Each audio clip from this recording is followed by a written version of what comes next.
What's up, my orgasmic little Ortaniques? This is Rob from A Gay Guy Plays, and for those of you guys who are unaware, an Ortanique is actually a hybrid between a tangerine and an orange. It's got really thin skin and is actually super duper sweet. Regardless, today we are back with another installment of the Weekly Nightwave, the series where we take a look at this week's acts and find the most entertaining or most efficient way to take them on. However, this screen doesn't look like that's what we're doing. We are going to be go ahead and tossing in a little bit of Rob reads you shit that you don't want to read yourself, because as you can see, the Acolytes are back. Hunt down the Stalker's minions, which by the way have still yet to be explained. So I wanted to go ahead and go through this real quick, let you guys know a couple of the mods that you should be paying attention to, just in case you're a little bit newer to the game or looking for something that you can farm to sell for plat later on, because you know sometimes DE be doing this dirty and we don't want to pay for shit. At least not until they get their lives right. Let's go ahead and take a look. Reports of the Acolytes have surfaced. Twisted warframes that follow the Stalker in pursuit of vengeance.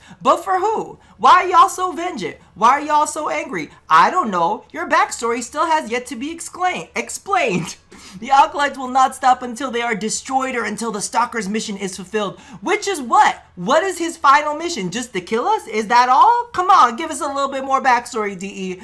Gather your squad and hunt them down one by one before the hunter becomes the hunted. Just like previous incursions, the Acolytes will appear randomly on the star chart, find where they hide, and drive the Acolytes out to earn rare mods. They even got the Acolyte Noggles, which I actually think are kind of sort of cute. I have them on my ship. I usually don't decorate, but I'm just saying, they're kind of adorable to put that out there. Need trophies as proof of your pursuit? Pick up the Acolyte Noggle pack and display them proudly on your orbiter. I love how it's like trophies of your pursuit, but you can buy them without actually fighting these dudes. I'm just saying.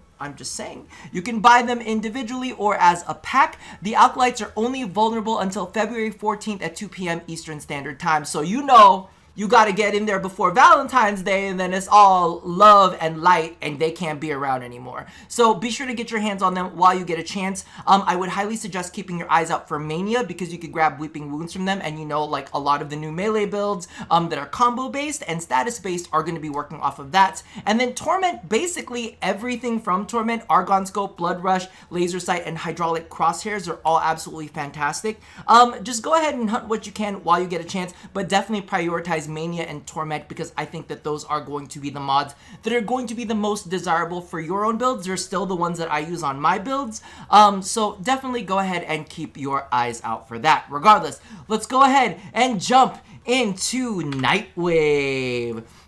Now, as you can see right here, we do have a fresh new week, and I am slowly crawling up to 35. I'm trying not to get past 35, but you never know. We'll see what we've got going this time around. So as you can see, we've got Expressive Play 1 emote. I'm gonna tell you right now, this and the glyph one, I always forget to do. I don't know what it is. I know it's like the simplest little thing, but I'm like, once I'm in a mission, the bloodlust is there and I just want to murderize things.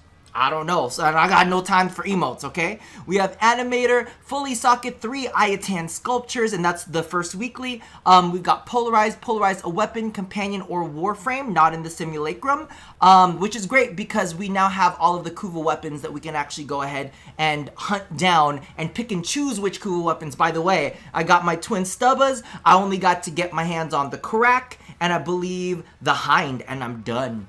Oh, it's a good feeling. And then I gotta work through all the goddamn ephemeras. Jesus. Complete 3 rescue missions as the rescuer, which is great because that's a part of some of the Kuva hunts that you get to do. Sound Sleeper, complete 3 nightmare missions of any type. Unlock relics, which is unlock 3 relics. Profit Taker, kill the Profit Taker. And Sortie Expert, complete 3 sorties. The only ones that you could really overlap this time around are like nightmare missions and the rescue, because sometimes those will fall into place with that. You could also go ahead and form up something while you're on those missions, or even while you're going ahead and unlocking relics, because you know sometimes at fissure missions you'll get higher level targets, you'll get more enemies. So really that's the only overlap we have this week. Unfortunately, we do not have a Warframe of the week, because legit all I've been doing is using Loki to hunt down all of my Kuva targets. Now, for those of, you know what, let's go ahead and show you guys the Warframes I used to hunt down the Kuva liches. Just a really quick go through, just because of the fact that, like, I've shown this off in a previous video, but because of the fact that now I feel like it's a little bit more relevant. The order in which I attack things is I usually go defense, mobile defense, interception, then everything else. So when I do my defense, I just go ahead and use Frost. I know that I tried this with like Gara, I tried it with all of the other ones, and legitimately I just try to keep my shit simple. I don't like to go overboard, so I use Frost for mobile defense, all of that kind of stuff. And then when the interceptions come into play, I go ahead and toss on my Nova. So I go ahead and knock that out. I like to just slow down everything. I love this build, by the way. Molecular Fission just makes her really tanky when you've got adaptation in there as well. She's just like a nice, tanky little thick girl with little thick thighs. I'm like, girl, look at you. You look great. Fantastic. And I love this skin. And then, of course, my favorite is going to be Loki. He's what I use to clean up. And I'm going to say this a million times over. I know that a lot of people are like, why don't you use Octavia? Why don't you use Avara? Why don't you use Ashe? Because I'm going to let you in on a little secret. For those of you guys who don't know, sometimes when your goddamn lich spawns in a far-ass room super duper far away, they can't make you extra thralls. Okay? So what you do is you take Loki and you switch teleport. You either switch teleport your lich to where there are enemies, or you switch teleport an enemy to your lich, and then he'll convert them into thralls. Then you can farm murmurs in the same mission for a lot longer. I know people always be sleeping on Loki, and I shouldn't be listen, we're not supposed to talk about the Loki Master Race, but I just wanted to let you know why I always stand for Loki, and why he is like, you know, I mean, technically Ninja's best boy, but Loki's my best boy because he just gets the job done. No matter what, I'm just putting it out there. Don't hate, congratulate, because he's fantastic. All right, so let's go ahead and finish things off with a little bit of the watch list. The big question on everybody's list is, has Rob watched The Expanse finally? No, I haven't yet. I'm very sorry. I know I got threats on like my last few. Now it's like, when are you gonna watch it, Rob? I'm gonna get around to it. I am juggling 2 series right now, which of course are both on Netflix. One is Lock and Key, which just came up last week. I'm gonna tell you right now, it seems kind of weird. The child actor in there, I'm not fond of, but the brother and sister that are there, they are actually pretty good actors. And when you're watching the first episode, I'm gonna put this out to you. The mother seems like she's a bad actress. But it's not that she's a bad actress. It's because there's something up with the mother. Okay? I'm just putting it out there. And just a quick synopsis for what the hell is going on with Lock and Key. The father dies in the first episode, so that's not a spoiler. And apparently their old house has keys hidden in it that do weird supernatural things. It's dark too, so just keep that in mind. I'm enjoying it so far. And the other one I talked to you guys on last week, which is October Faction, which is basically like a mother and father that are part of a secret like monster hunting society, and their son and daughter have no fucking clue what's going on, and they have to take over for where like their grandparents were, or some bullshit like that. It's fantastic. It's getting a little weird, I'll be completely honest with you, but I definitely like it. However, the other thing that I did want to point out is there are 3 new series, well, maybe not new, but there are 3 series on Netflix that I want to ask you guys about. One is Ragnarok. It looks like it could be good, but it looks like it's also terribly dubbed. And yes, that has to deal with Norse gods coming to Earth or being reborn on Earth. I don't know what it is, but the dubbing looks absolutely terrible, which I might actually be into. Lost in Space. I've heard a lot of talk about Lost in Space, but I haven't actually gotten to experience it. I watched a little bit of the trailer earlier, and I was like, oh, this looks like this could be interesting, but it's more because of the fact that a lot of people have been talking about Lost in Space.